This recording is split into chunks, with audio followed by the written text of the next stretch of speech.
మా ప్రభుత్వం వైఎస్ఆర్ కాంగ్రెస్ పార్టీ ప్రభుత్వం జగన్మోహన్ రెడ్డి గారి ముఖ్యమంత్రి అయిన తర్వాత ఏదైతే ఎన్నికల మేనిఫెస్టోల అంశాలు ఉన్నాయో ఒక నియోజకవర్గ ఇన్ఛార్జిగా జగన్మోహన్ రెడ్డి గారి ఆశీస్సులతో మా నాయకులు కార్యకర్తలు ప్రజల సహాయ సహకారాలతో మేనిఫెస్టోలో ఉన్న అంశాలన్నింటినీ కూడా కులాలకేం పార్టీలకు అతీతంగా చాలా ఎక్కడ ఎలాంటి స్వార్థం లేకుండా నిస్వార్థంగా ఎలాంటి పక్షపాతం లేకుండా అమలు చేశాం.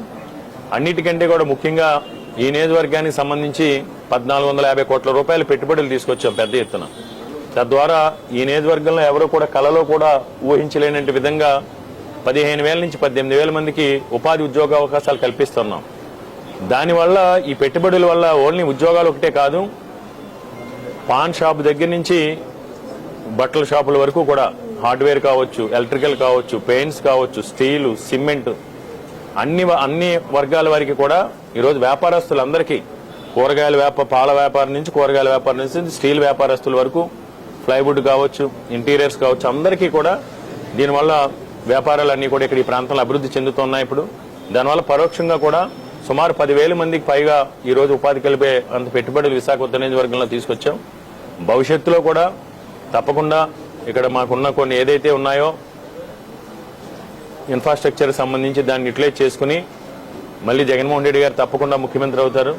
విశాఖ ఉత్తర నియోజకవర్గంలో మీరే చూశారు నిన్న గెలుపుకి ఏ విధంగా విశాఖ ఉత్తర నియోజకవర్గంలో వైఎస్ఆర్ కాంగ్రెస్ పార్టీ జెండా రేపు జూన్ 3వ తారీఖున వచ్చే ఫలితాల్లో ఏ విధంగా గెలవబోతున్నాం అనేది దానికి నిన్న మా కార్యకర్తలు ప్రజల అభిమానులు కూడా ఏ విధంగా ఉండబోతుందో, గెలుపు ఏ విధంగా ఉండబోతుందో నేను చూపించారు, తొలిమెట్టుగా చూపించారు. ఎందుకంటే నామినేషన్ కార్యక్రమం అనేది ఒక ఫౌండేషన్ లాంటిది. ఫౌండేషన్ ఎంత బలంగా ఉంటే నిర్మాణం అంత ఉంటుంది.